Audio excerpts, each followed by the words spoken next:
Anybody else remember on Disney Channel back in the day when the biggest shows on the network would have like a crossover? It'd be like Sweet Life on Deck and The Wizards of Waverly Place and That's So Raven and Hannah Montana and like this huge mashup. Well, that's what we're doing today. A crossover of the two franchises that I talk the most about on this channel. Saints Row and Cyberpunk. And I want to talk specifically about what can Saints Row 5 learn from Cyberpunk. And let's get the obvious right out of the way. Yes, Saints Row 5 is not going to be an RPG like Cyberpunk. Yes, we know that. And I'm also not just going to dump on Cyberpunk the whole time, okay? I don't just feel like dunking on them like crazy.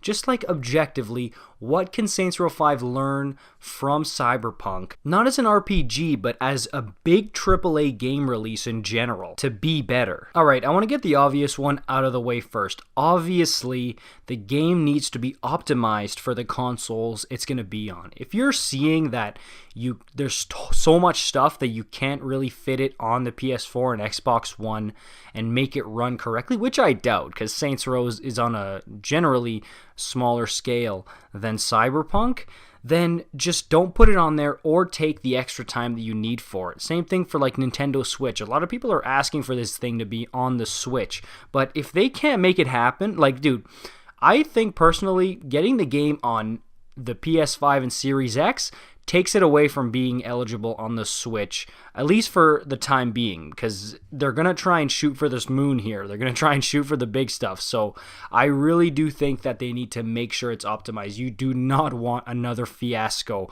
like Cyberpunk with the bugs and the crashes and the glitches and everything. So I'm sure that their Volition is going to really make sure that it's optimized the best as possible. Up next, we got the NPCs, one of the most important things in an open world video game. I don't care if it's an RPG or just a third-person open world shooter, the NPCs are almost everything to making the world feel alive. And don't forget, Saints Row's already made this mistake before, because in Saints Row 2, the NPCs are, if you ask me, the best ever in open world gaming. And then in Saints Row the Third, they took a gigantic step back and they just felt lifeless and almost copy-pasted everywhere. So they've already kind of made this mistake before, and it made Steelport feel dead.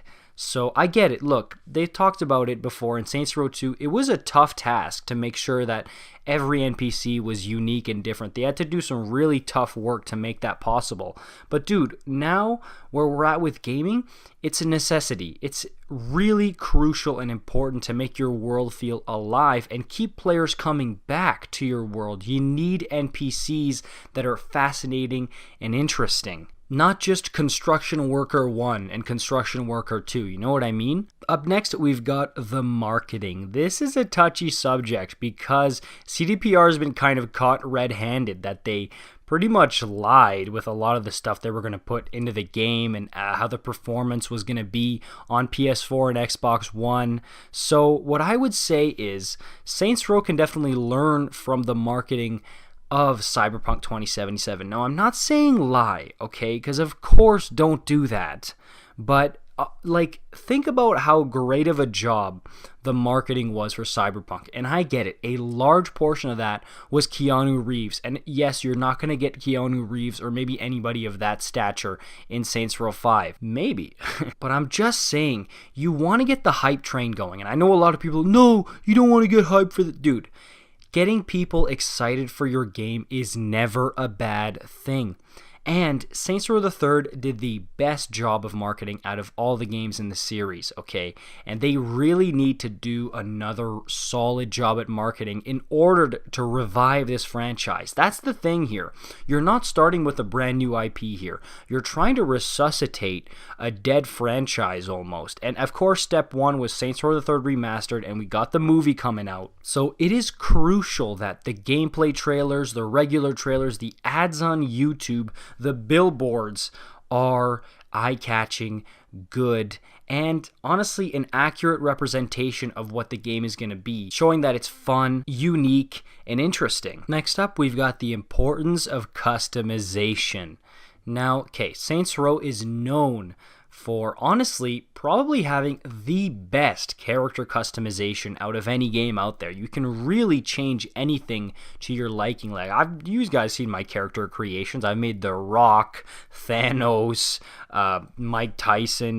Dude, you can do anything you want. So of course Saints Row really needs to play to their strengths and bring this back, which I'm sure there will. Every Saints Row has had awesome customization, but Cyberpunk is really getting grilled for the lack of customization, as mostly on the characters and the cars. Now, Saints Row also does, I think, a pretty decent job with car customization. I think they should take that up a notch and maybe bring it closer to GTA's level for car customization. But Cyberpunk completely missed the boat on that one.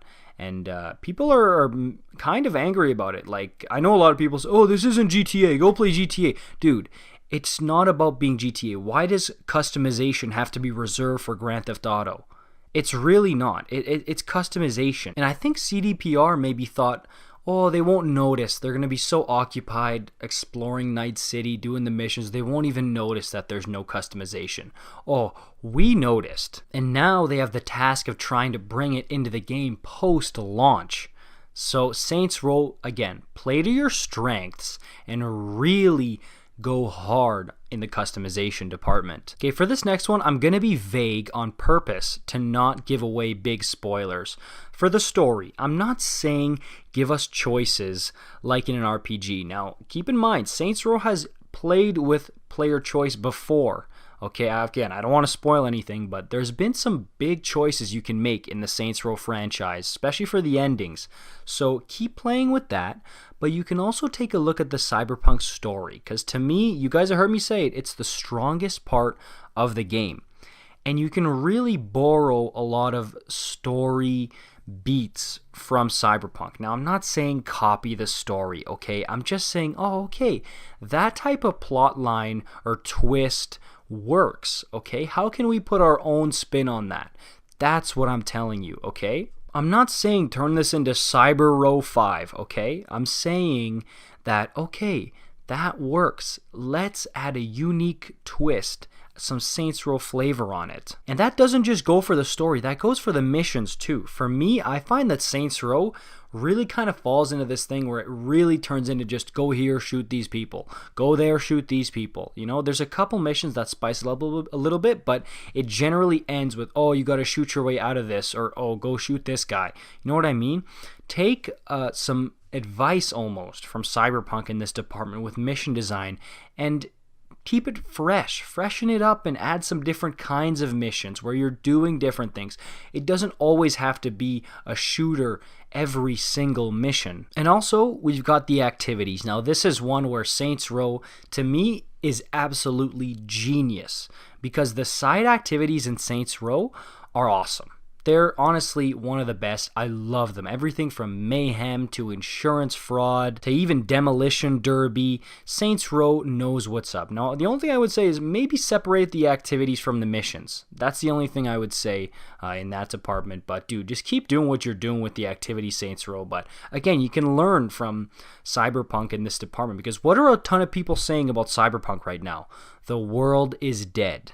Okay, and that's what you do not want. That's the number one thing you want not to happen for your game if it's open world, is you don't want people saying that it's dead, okay? That's where things like the NPCs and the side activities can really help. And another thing here that Cyberpunk does well, the enterable buildings and the locations. Saints Row 2 did this great, but after that, it's been almost non-existent in the other games.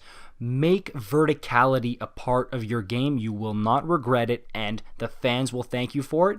They will notice it. Now, sometimes I think games companies, they think the gamers are stupid in a way. Oh, they won't notice. Dude, we notice, okay? And it really does make a difference with these games. Alright guys, that's going to do it for me on this one. Let me know down below, what else can Saints Row 5 learn from Cyberpunk 2077 and the huge circus that it has brought into town here, okay? Because you can't just say, oh, it's an RPG, this is an open world, completely different things. No, every time there's a big AAA release, something can always be learned from what happened in that release, good or bad, okay? So let me know down below what you guys think about this. You know I'm down there reading the comments. And like this video, subscribe for more content, less like this one, and I'll see you guys in the next one.